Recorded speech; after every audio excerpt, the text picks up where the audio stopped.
Et bien le bonjour messieurs dames, on se retrouve dans cette nouvelle vidéo car c'est un grand jour parce que ils nous ont dévoilé des cartes un petit peu folles. Euh, Alors, il y en a surtout une, c'est la dernière je pense qu'on verra, ou avant-dernière, je sais pas, on verra. Il y en a vraiment une, c'est Broken, c'est Broken, ça c'est une carte que je voulais voir. Alors j'imaginais pas comme ça, mais ils ont fait, ils ont designé la carte comme ça et ouf, c'est la fin des decks ramp, c'est la fin des decks contrôle et tout ça. Enfin, enfin, pas totalement, mais en tout cas, le bleu-rouge, le bleu-gris, tous ces trucs-là qui jouent avec la plume, hein, bah ça n'existe plus. Une chose à ne pas oublier, c'est que maintenant, on va avoir les cartes sur le site de Ravensburger, le site disneylorcana.com. .fr pour nous, hein, on va avoir les cartes. Et figurez-vous qu'en fait, ils nous ont justement dévoilé trois articles. On va voir ensemble le Bolt, le fameux Bolt, qui du coup, effectivement, est ambre acier. Il a Shift 3, une 3-5, ok. Whenever you're ready, this character gain one lore for each other under. Ok, quand tu le détapes, quand tu le redresses, tu gagnes un de l'or pour chaque perso non endommagé que tu as sur le board. C'est pas mal. Ça peut être sympa. Maintenant, il faut vraiment avoir zéro personnage endommagé, quoi. C'est juste ça la condition, quoi. C'est un peu compliqué. Et tu l'épuises, tu bannis une illusion. Un anti-bet gratuit, quoi. Enfin, grosso modo. Pas mal. Is a Tramp, ça c'est la Ah non, c'est pas la première chanson, j'allais dire la première chanson qui coûte un, mais non, on a eu déjà euh, la chanson de Moana, je sais plus comment elle s'appelle. Pour un une améthyste, on avait ça aussi. Chosen character gets plus un en force this turn for each character you have in play. Ça peut être pas mal ça. Pour un, imaginons que vous avez trois persos, tu gagnes plus 3. Ça peut être sympa, ça peut être sympa. C'est loin d'être mauvais. À voir maintenant. Ce qui est bien, c'est que c'est une chanson. Après, ouais, j'allais dire, même si ça aurait été une carte action, ça aurait été bien. C'est encore mieux si c'est une chanson, bien évidemment, mais à voir. C'est une commune plutôt sympa. On a Marie. Et voilà, on a du coup une nouvelle licence. La nouvelle licence dont il parlait, eh bien, c'est les Aristochats. Avec du coup Marie qui est une 1-2 pour 2. Whenever this character quest, you may give chosen character moins de force. Ouais, donne moins de force. Ok, bon, c'est sympathique. Le Jafar qui dit quoi? Whenever you play this character, chosen character gain changer plus 2. Euh, Ouais, c'est comme un crabe. C'est presque comme un crabe. Ça alors plus qu'un crabe, c'est un peu plus fragile qu'un crabe. C'est un crabe, ok. Pourquoi pas, mais c'est une solution en acier qui peut être assez intéressante si vous avez pas moyen de jouer améthyste, eh bien ça peut aider d'une certaine manière. Ouais, pourquoi pas. Et effectivement, maintenant la carte marketing qu'on avait à la fin de chaque booster, qui nous servira lors des pack rush d'encre, et bien maintenant ça sera ça. Ok. On a. Alors ça, est-ce que c'est le verso pardon de la carte, le dos de la carte là, vous savez? Ça serait sympa d'avoir ce recto verso et que de temps en temps vous avez une petite carte comme ça qui est un récit, enfin une histoire et qui on voit numéro 7 du coup qu'il va falloir collectionner. Peut-être qu'il y en aura 7 du coup de cartes comme ça et ça va raconter l'histoire quoi, le lore de l'île d'Arcasia quoi. Ça pourrait être sympa. C'est une très très bonne idée, c'est vraiment vraiment une chouette idée, je suis très content qu'ils aient fait ça. Ensuite, le deuxième article, on a découvert les cartes à encre double. Alors là, on va parler un peu des cartes encre double, et puis on en a là juste en dessous. Ok, les cartes encre double appartiennent à deux encres et possèdent des caractéristiques de chacune des deux. Pardon. Pour les inclure dans votre deck, vous devez jouer ces deux couleurs. Donc, vous choisissez deux couleurs à jouer, et c'est fini. Voilà. Donc c'est des cartes qui vont vous forcer un archétype. Par exemple, oui, rouge-gris ici. ça forcera à jouer l'archétype rouge-gris. C'est très bien, c'est très bien, mais petit pincement au cœur quand même, je suis un peu déçu. Donc on va commencer avec le troubadour, le troubadour, ma chanson. Ça coûte 2. Une 1-3 qui vient de Les Trois Mousquetaires, hein, attention, c'est très très bon film d'animation de Disney. Résistance plus 1, Méloman 4. Oh! Oh bah ça, adios Ursula. Adios Ursula là les mecs, parce que là, ça c'est encore mieux. Ça arrive au même tour, c'est un crabe, sauf qu'il a résistance plus 1. Ça va être une carte très intéressante. En plus, c'est une 1-3, le bazar, il résiste quand même pas mal, c'est cool. Une très bonne carte. Forcer un archétype style song, hein, ça va forcer le style song à être joué. Pour 4, Pascal, non en crabe, 3-3. Un séissable, qu'il aura 3. Moi, j'aurais bien voulu qu'il soit plutôt 3 non en crabe, quoi, que 4 non en crabe, mais parce que bon, ces trucs-là, déjà, c'est pas trop joué. Un brain 4-4, quoi. Je suis un peu plus déçu avec ce truc-là. Après, c'est les couleurs des decks aggro, quoi. Hein, le améthyste, ambre, voilà, c'est les couleurs de la course. Bof. Kaloun qui vaut 6, une 5-5 floatborn alter 4, ok. Qu'il aura 2. Chaque fois que ce personnage en défie un autre, vous pouvez renvoyer une carte pilote de votre défausse dans votre main. Ah, alors là, carte pilote. Attendez, une carte pilote. Ouais, sous-type quoi. La catégorie de personnage quoi. Dans- en une fraction de seconde, j'ai cru à un nouveau type de carte, un type de carte appelé pilote. Ça aurait été cool, mais non. Vous pouvez renvoyer une carte pilote de votre défausse dans votre main. Non, c'est juste les personnages, je pense. Les personnages de type pilote. Ouais, bof. C'est un peu pareil animator, mais voilà, c'est pas terrible, pas terrible. Moi, j'aime pas. Perla, pour 3, une 3-2, insaisissable soutien. Alors, soutien, absolument pas joué, mais mine de rien, ça pourrait être cool d'avoir de plus en plus de cartes comme ça qui seraient voilà, potentiellement jouées, quoi. Après, le problème, c'est que ça se prend trop facilement perdu dans l'hiver et d'autres anti-bêtes. C'est pas fou, quoi. Surtout qu'en plus, c'était assez intéressant, c'est pas encore trop cher. Une force intéressante, insaisissable, cool.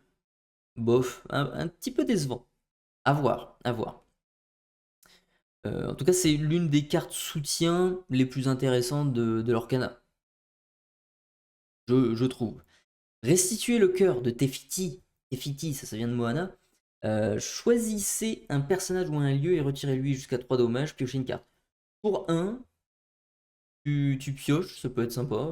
Et puis pour plus tard, un piocheur pour un, c'est quand même pas mal. C'est quand même pas mal. Ça, c'est une très bonne carte action qui va forcer du coup l'archétype Ambre-Saphir. Il n'est pas joué. Choisissez un personnage ou un lieu et retirez 8 jusqu'à 3 dommages. Ça peut forcer l'archétype Ambre-Saphir avec full lieu ou des trucs comme ça, quoi. Surtout qu'il y a Félix Field Jr., là, tout ça, là, ces cartes-là qui marchent bien avec les lieux.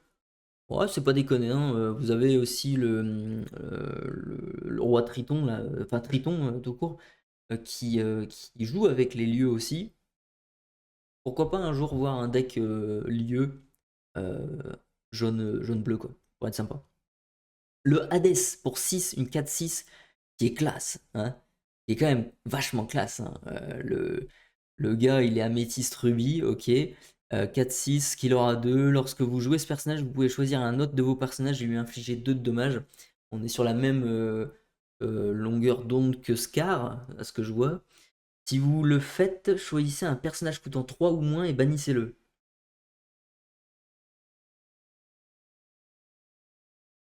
Coûtant 3 ou moins, c'est pas beaucoup, hein.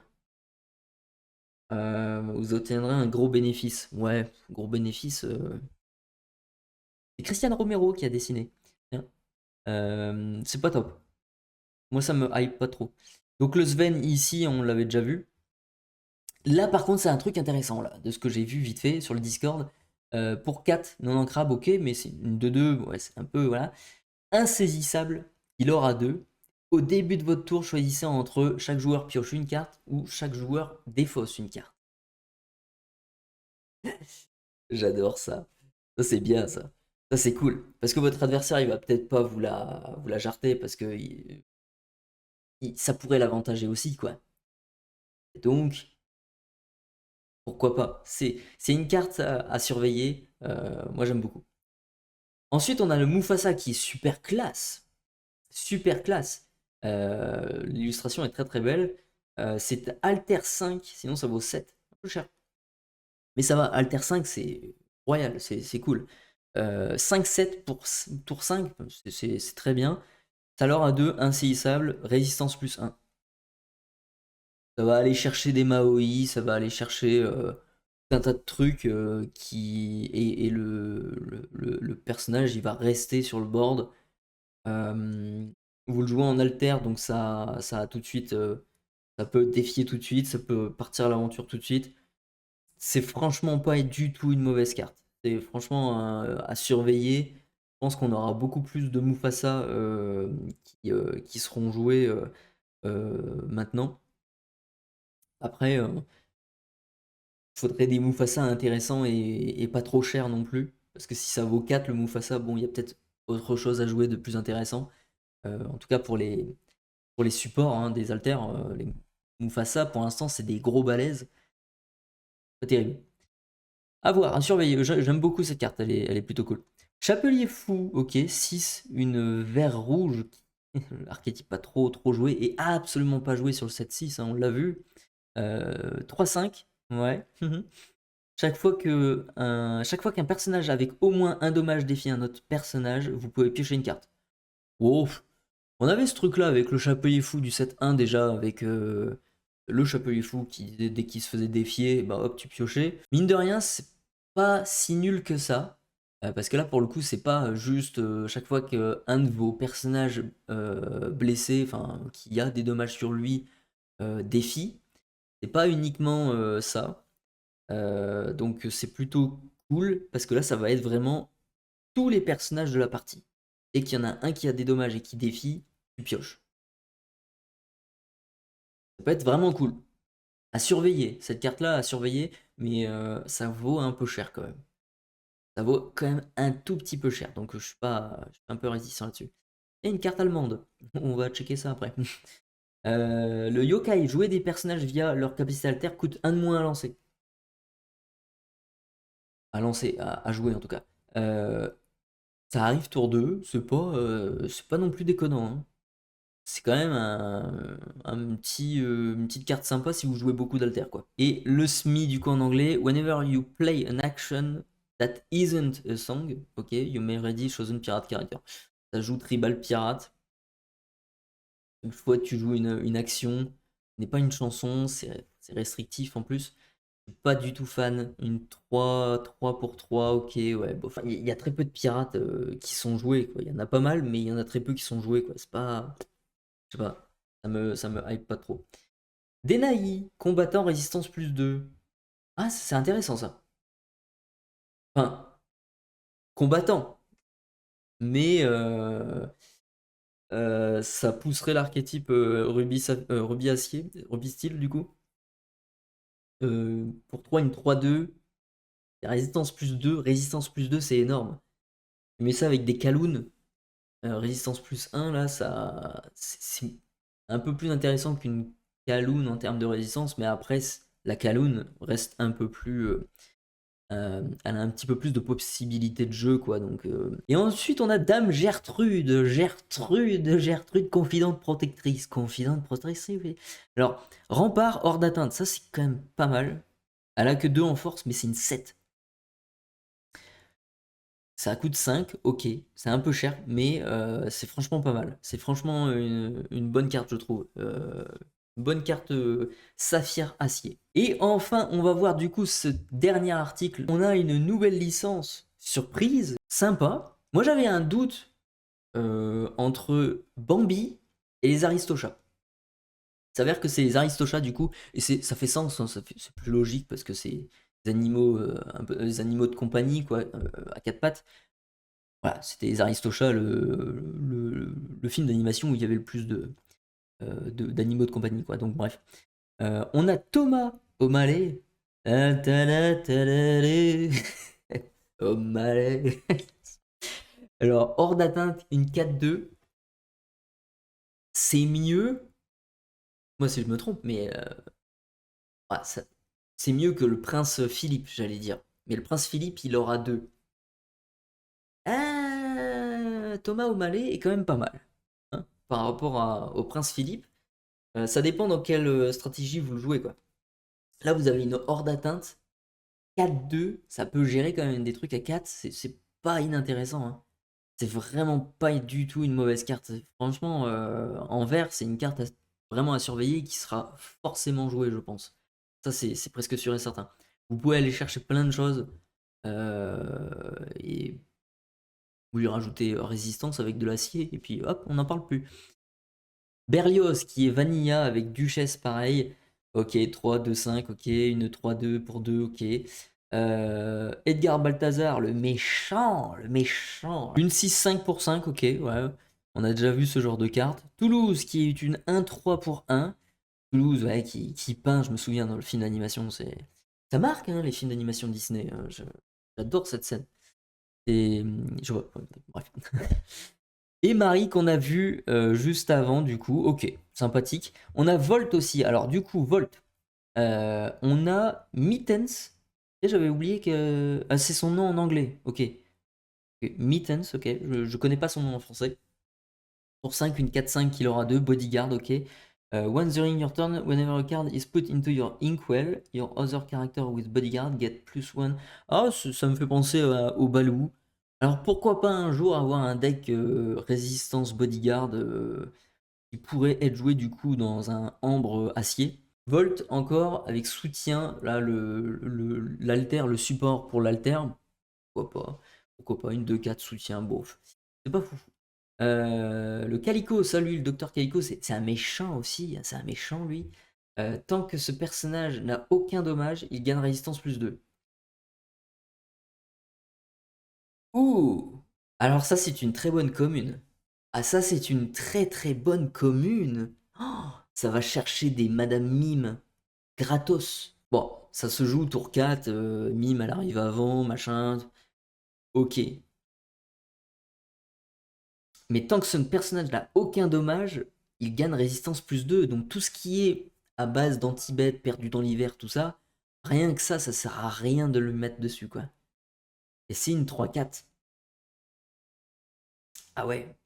Ah ça c'est très très bonne carte. Une très très très bonne carte. C'est dommage que ça vaut pas 3 quoi. Ça aurait coûté 3, je pense que ça aurait été ultra fumax. J'aime beaucoup cette carte, c'est plutôt cool. Volt, encore une fois, du coup, chaque fois que ce personnage est envoyé à l'aventure, s'il n'a aucun dommage, vous pouvez piocher une carte puis en défausser une. Oh, ma foi, sympathique. Très sympathique aussi, hein. Eh, encore une bonne commune, les amis, ça. Ça, c'est intéressant, ça. Ah. Hmm. Parce que pourquoi mettre un anti-bet sur un truc comme ça, c'est pas intéressant de gaspiller une carte qui inflige des blessures sur ça, ça sert à rien. Donc forcément, il va faire sa capacité de, vous allez partir à l'aventure avec, et du coup, vous allez piocher des fosses. Ça nous rappelle le Simba, mais là pour le coup qui potentiellement pourra être utilisé à tous les tours. Maintenant, c'est une simple 1-3, donc forcément il va se faire bannir juste après quoi. Donc à surveiller, ces deux dernières cartes là, Dr Calico et Volt, me hype quand même pas mal. Ensuite on a les spaghettis, c'est les petits bambinos. Et c'est trop fait une duchesse, je me souviens, c'est dans le film. Deux non entrables. Vous l'épuisez, vous payez un. Si vous avez au moins 2 personnages en jeu, gagnez un éclat de l'or. Ouais, c'est pas fou ça. C'est pas fou. Ça aurait été un truc, vous l'épuisez pas, là oui. Là oui. Mais vu que t'es obligé d'épuiser la carte, laisse tomber, c'est nul. Lady pour 1. Et elle est mignonne, cette petite Lady. Tant que vous avez un personnage clochard en jeu, ce personnage-ci gagne 1 de l'or. Pourquoi pas? Et on a le clochard juste à côté qui coûte 2 et qui coûte 1 de moins si vous avez une Lady en jeu. Donc potentiellement du coup, ouais, c'est plutôt cool. Vous pouvez jouer peut-être 2 choses juste après. Ça peut être sympa pour l'aggro, hein, honnêtement. Vous mettez T1 Lady, mettez clochard T2 et une deuxième Lady en jeu. Vous avez 3 persos T2 et 2 persos qui l'aura 2 et un qui l'aura 1. Ah, c'est pas mal les mecs, hein. Ça c'est le... Oh, je veux rejouer un deck Lemon Lime aggro, ça me manque de trop là. Lorsque vous jouez ce personnage, choisissez un de vos personnages qui gagne plus 1 en force ce tour-ci pour chaque autre personnage que vous avez en jeu. Qui ne sera pas utilisé sur le T2 dans le schéma de jeu que je vous ai présenté juste avant. Mais c'est exactement la même chose que la chanson d'à côté, hein, justement. Il se traîne, du coup, en français. C'est exactement la même chose. Ça peut être intéressant à surveiller. Je suis pas hypé, mais moi je suis plus hypé par le côté aggro, les double Lady Clochard T2, tu l'auras 2 T2 et T3 tu peux l'aurer à 5. C'est pas déconnant, hein. Maintenant on a 2 autres cartes, 3 autres cartes plutôt, et on va commencer par celle-ci avec cette jolie illustration qu'ils nous ont aussi dévoilée. Et on commence par une carte Raja qui est une carte illusion. Encore une fois, avec la capacité, la mécanique Vanish, qui dit que voilà, si vous la ciblez, eh bien, elle doit être bannie, hein, cette carte. Ouais, voilà, je suis pas un fou de ce truc-là, mais bon, bref. On verra si c'est très intéressant. Ce sera sûrement une carte qui fera partie du deck de préconstruit de Jafar, hein, comme on l'a découvert sur les vidéos précédentes. Pour 2, c'est une 3-3.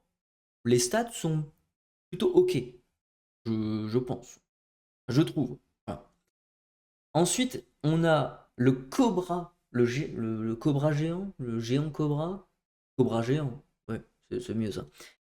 Pour 3, c'est une 4-4, donc déjà on est sur un meilleur Cobra que l'ancien, hein, enfin sur le 7-2, si je dis plus de bêtises. Lorsque vous jouez ce personnage, vous pouvez choisir et défausser une carte pour gagner 2 de l'or. Ah, ça peut être très intéressant pour finir des games. C'est une goth x2 quoi. Ça c'est à surveiller, vraiment. Ça m'a l'air d'être très intéressant. Après c'est une illusion, donc vanish, ok, voilà. Surveiller, je pense que ça va être une carte... pourquoi pas jouer ça, hein, pour finir des games, je vous dis, de certains decks tempo ou aggro dans ces couleurs-là, et ce qui existe déjà et qui marche très bien, hein. Attention, vous avez des decks qui marchent très bien avec avec cette couleur, donc à surveiller. Et enfin, la dernière carte qu'on va découvrir, qui nous ont dévoilé aujourd'hui, est pour moi la plus violente de l'Orcana, de toutes les cartes qui existent dans Disney l'Orcana. Oh, alors là, les amis, c'est une carte qui, comme je vous le disais au début de vidéo, fait un petit peu polémique là, en ce moment. Il va faire beaucoup parler d'elle. Et c'est une carte quand même va peut-être faire arrêter Disney Lorcana à RMB, hein, pour RMB plutôt, l'américain. Il n'est pas très content de cette carte. Pourquoi?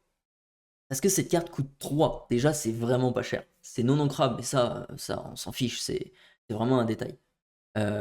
Each player exert all the cards in their inkwell. Donc, chaque joueur épuise toutes les cartes de son encre. De son encrier plutôt. De l'effet Mufasa, quoi. Ok. Puis, chaque joueur avec plus de 3 cartes dans leur encrier vont remettre dans leurs mains, au hasard, toutes les cartes jusqu'à ce qu'ils arrivent à 3 cartes dans leur inkwell, dans leur encrier. Quand on pense à tous ces decks ramp, tous ces decks bleu-rouge, tous ces decks bleu-gris, ces decks bleu-vert aussi, qui ancrait énormément et qui, tour 5, avait voilà, 8 d'encre, etc. Là. Et ben ça, c'est bye bye. C'est bye bye les amis. Là, c'est... Alors, RMB parlait justement de, ouais, il jouait à Magic ou des trucs comme ça, où il y avait des archétypes destruction de land, etc., qui détruisaient vos ressources. Là, c'est pas vraiment ça. C'est pas de la destruction de ressources, c'est juste remettre dans la main. Ça peut être positif, d'une certaine manière, parce que quand euh, un deck rampe ancre un maximum comme ça, il ancre des cartes qu'il a envie de jouer aussi.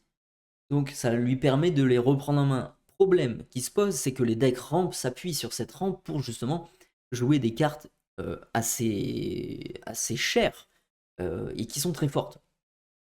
On pense à des Soyez prêtes, on pense à des Tamatoa, on pense à plein de choses, même à des Madame Medusa et compagnie. C'est des cartes qui coûtent très cher. Cette carte-là, dans des decks aggro, vont calmer énormément certains decks. C'est sûr et certain. Après, on attend de voir, bien évidemment, les autres cartes, hein, le reste des cartes qu'il y a dévoilées dans cette extension. Et il y a des légendaires. On n'a vu aucune légendaire. Et il y a des légendaires, je pense, qui seront peut-être bicolores, peut-être même plus fortes que ça. On a très très hâte, les amis. C'est tout pour aujourd'hui, en tout cas au niveau des spoilers. On verra demain si on aura d'autres. Et c'est vrai que ça va être une semaine assez chargée parce que ça va durer 7 jours, là, les spoilers. Donc il va y en avoir un paquet à analyser, je pense, tous les jours.